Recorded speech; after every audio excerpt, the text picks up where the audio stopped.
Pilu, curhat terakhir WNI yang meninggal di Amerika, baru kerja 3 hari, kadang jarang makan.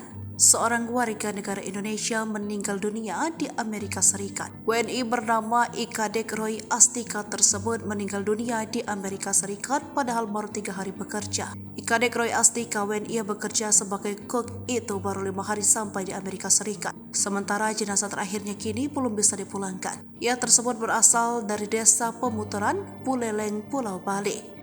Ikadek Roy Astika ditemukan meninggal di hotel di Nashville, Amerika Serikat pada 5 November 2023. Ikadek Roy Astika diketahui masih berusia 20 tahun dan baru saja tiba di Amerika Serikat untuk bekerja. Made Edi Suartana, seorang kerabat dari Buleleng yang tinggal di Nashville, TN menuturkan, menurut keterangan keluarga saat berangkat Roy dalam keadaan sehat, namun ia mendapat informasi dari teman Roy jika yang cepat lelah. Tapi itu dari teman dekatnya, penyebab pasti belum diketahui dan masih menunggu otopsi, katanya belasnya dari Tribun Bali. Edi juga menambahkan sebelum ke Amerika, Roy juga pernah kerja di Prancis selama 6 bulan. Sementara itu, jenazah Ikadek Roy Astika asal desa Pemutaran Buleleng, Bali yang meninggal di Nashville, Amerika Serikat masih menunggu kelengkapan dokumen.